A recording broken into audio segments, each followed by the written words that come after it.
हे WhatsApp. तो currently रात के 2:50 हो रहे हैं, मतलब 3 बजने में सिर्फ 10 या 8 मिनट का फ़र्क रह रहा है। और करंटली डेट है 5 अगस्त 2024 और ये रिकॉर्डिंग है 4 अगस्त के लिए। और मैं नहीं चाहता था कि सुबह मैं रिकॉर्डिंग करूं, इसलिए मैं ये अभी ही करने वाला हूं। ज़ाहिर सी बात है, मैं इसी रिकॉर्ड करके सोने जाऊंगा। एंड अगर बताऊं तो आज का दिन स्टार्ट हुआ था करीबन 7:30 बजे। एंड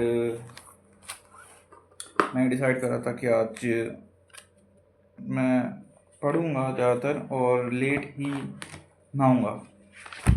तो उठने के बाद लगभग 1 डेढ़ घंटा फ्रेश होने के बाद मैं पढ़ने बैठ गया। और आज का ज़्यादातर टाइम हमने दिया है नोट्स को। मैंने बहुत से नोट्स बनाए, IAS 10 के आई थिंक, और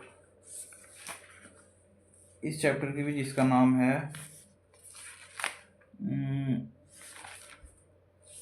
रेक्टिफिकेशन ऑफ एरर्स, मतलब ट्रायल बैलेंस। तो ये 2 चैप्टर है, इनके बारे में हमने बहुत पढ़ा है और नोट्स बनाए। नोट्स जो मैंने बनाए वो थोड़े कम हैं, बट जो पढ़ा है वो थोड़ा ज़्यादा है। क्योंकि मैंने जो ऑफिशियल वाले जो नोट्स है ACCA Global.com वाले, मतलब स्टडी अप के, वो भी पढ़े हैं। काइंड ऑफ मैं दोनों के दोनों ही पढ़ना प्रेफर करता हूँ। मैं ये कॉन्सेप्ट बुक और जो सर बताते हैं, साथ में ही जो भी मेरे को स्टडी हब से चीज़ें अच्छी लगती है, उन सबको मिला के जो है मैं कोशिश करता हूँ कि खुद के नोट्स बना पाऊँ। तो हाँ, यही कर रहा था हमने। टेस्ट कुछ दिए नहीं आज, इनको बनाने में बहुत टाइम लग जाता है। बट आई थिंक कि ये रिवीजन करने टाइम बहुत ज़्यादा यूज़फुल होंगे। तो ट्रायल बैलेंस वाला चैप्टर स्टिल थोड़ा रह रहा है। एंड आई थिंक मैं इसे कल ख़त्म करके और कल ही इसके DPP कर लूँगा। साथ में ही मैं कर लूँगा जो ऑफिशियल प्रैक्टिस जो पेपर है स्टडी अप के, वो भी साथ में कर लूँगा मैं कल। आई डोंट नो कितने पेपर है। और उसके साथ ही क्वेश्चन बैंक के जो क्वेश्चन है उनको भी मैं प्रैक्टिस कर लूँगा। लेट मी सी यहाँ पर कितने क्वेश्चन है। तो इस चैप्टर के वैसे ही बहुत ही ज़्यादा क्वेश्चन है।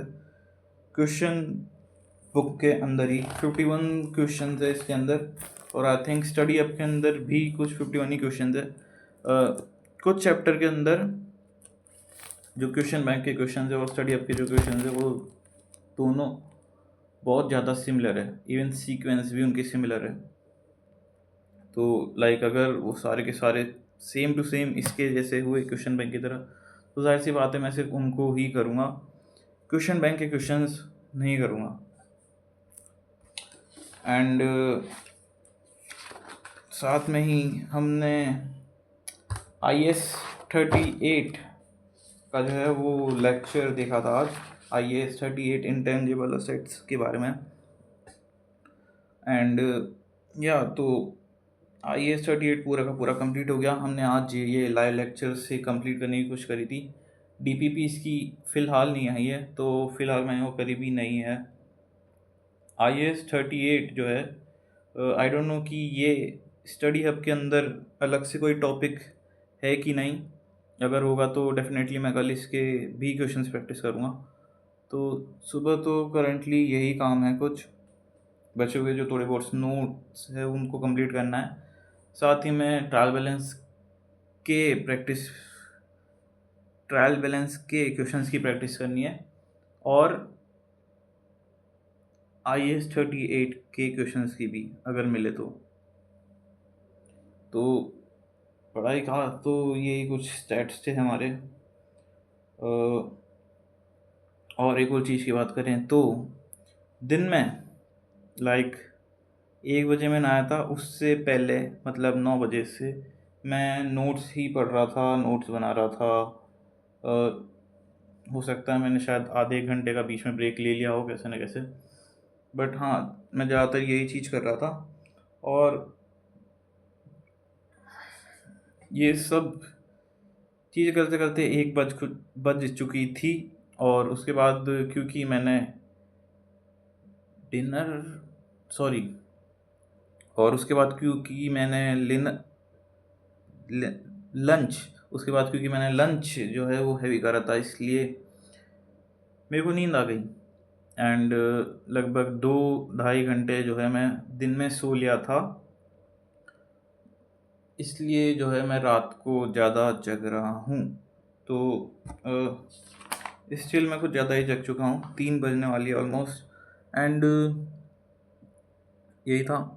दिन में अगर मैं नहीं सोता तो मैं एआई से रिलेटेड कोई लेक्चर देखता। एआई फॉर एवरी वन नाम का एक कोर्स है, उसके जो है मैं लेक्चर्स देखता। टोटल मेरे पास 10 कोर्सेज है एआई के, जिनको मैं देख सकता हूँ। एंड करंटली तो जो है मैं एक ही करूँगा। एंड जाहिर सी बात है मैं ट्राई करूँगा कि सारे के सारे कभी ना कभी कंप्लीट कर लूँ। And this is all. Gym भी मैं आज गया था, लगभग 6 बजे के करीबन मैं जिम गया था आज। 1 घंटा 20 मिनट करीबन कुछ लग गए, क्योंकि आज मंडे था तो हमने ट्रेन करे थे चेस्ट, शोल्डर और ट्राइसेप। इसमें मेरे को क्या पता चला है कि मैंने अपर चेस्ट पे आज ध्यान ज़्यादा दिया। 3 सेट लगाए थे मैंने इंक्लाइन मशीन चेस्ट प्रेस के, और हाँ इसमें भी स्ट्रेंथ बढ़ी थी। 2 सेट लगाए थे high to low cable flies, और 2 सेट पैक डेक फ्लाई के। एंड पैक डेक फ्लाई के अंदर जो है स्ट्रेंथ की प्रोग्रेस थोड़ी कम थी, मशीन इंक्लाइन प्रेस में ज़रूर थी। और लो टू हाई केबल फ्लाइज की जो प्रोग्रेस है वो फ़िलहाल इतनी कंसिस्टेंटली मैं रिकॉर्ड नहीं कर रहा हूँ, इसलिए उसकी थोड़ी बता पाना मुश्किल है। बाकी आई थिंक उसमें भी प्रोग्रेस हुई थी। डम्बल OHP फ्रंट डेल्ट के लिए उसमें प्रोग्रेस नहीं हुई। मतलब 30 kg से मेरे को मारने थे 8 और फिर 6 रैप्स, तो नहीं हो पाई। पहले सेट में ही 7 ही रह पाए, दूसरे वाले में 6 आए।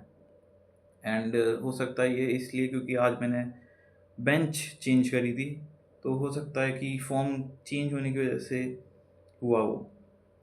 मैं सोच रहा हूँ कि मुझे स्मिथ मशीन ओवरहेड प्रेस पे स्विच हो जाना चाहिए, क्योंकि डंबल्स लाइक सच में बहुत ज़्यादा टाइम लेते हैं।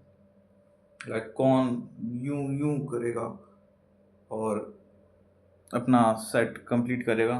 आई थिंक इसलिए कि मशीन पे शिफ्ट हो जाना ज़्यादा अच्छा रहेगा।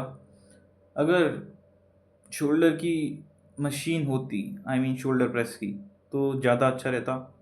आई होप कि कॉलेज के जिम में वो हो। कॉलेज का जिम कुछ अच्छा तो लग रहा था।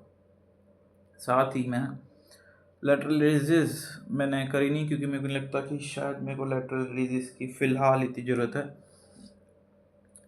और इसलिए मैंने एक ही सेट करा था 7.5 के 2 डंबल एक साथ, मतलब 15 kg से 9 रैप, सिर्फ एक सेट। ट्राइसेप के मैंने रोप ओवरहेड एक्सटेंशंस के 3 सेट करे थे, 12 नहीं 8 6 के, मतलब फर्स्ट सेट में 8 रैप, सेकंड वाले में 6, थर्ड वाले में 6। वेट हमने लिया था कुछ 20 या 25 kg, शायद 20 लिया था। 25 kg हमने यूज़ करा था ट्राइसेप रोप पुश डाउन के लिए। और हाँ उसमें भी ठीक ठाक रैप्स मिल गए थे हमें। 12 जो है हमें रैप्स मिले थे। एंड उसके बाद मैंने एक सेट ट्राइसेप ओवरहेड एक्सटेंशन का लगाया था रॉड से। वो मैंने पहली बार लगाया था। मैंने उससे पहले सिर्फ इजी बार रॉड ही यूज़ करी थी, जो कि हाथ में बहुत अनकंफर्टेबल सी लगती थी। एंड मैंने रॉड वाली यूज़ करी और मेरे को काइंड ऑफ वो अच्छी लगी। आई मीन रोप से भी मेरे को ज़्यादा अच्छी लगी। तो अगले सेशन में मैं उसको ही यूज़ करूँगा रोप के बजाय। और रोप यूज़ करते हुए बहुत ज़्यादा टाइम हो चुका था, इसलिए आई थिंक ये अब सही टाइम है एक्सरसाइज चेंज करने का। एंड एब्स फ़िलहाल नहीं लगाया मैंने, क्योंकि वैसे ही 1 घंटा 20 मिनट हो चुके थे। And this is all for today. I think अभी भी प्रोग्रेस करना बाकी है कैमरा के सामने। अभी भी थोड़ा हिचकिचाहट होती है, कुछ चीज़ भूल जाते हैं, बट आई थिंक टाइम के साथ कभी ना कभी ये ठीक हो ही जाएगा। एंड आई डोंट नो कितनी देर का वीडियो बन चुका है ऑलरेडी, बट आई थिंक कि एक्सप्लेन करने में मैं थोड़ा सा बेटर हुआ हूँ पिछली बार से। सो दिस वाज डे 4 और मिलते हैं लाइक अगले दिनों में। एंड हाँ, जिम वाले भैया मान चुके हैं कि 5 दिन और मैं जा सकता हूँ, बस 200 रुपये मेरे को फीस देनी पड़ेगी। और लाइक ठीक है यार, क्या कर सकते हैं आप। So this was recording for the 4th August 2025, and I will see you in next video. Bye, good night.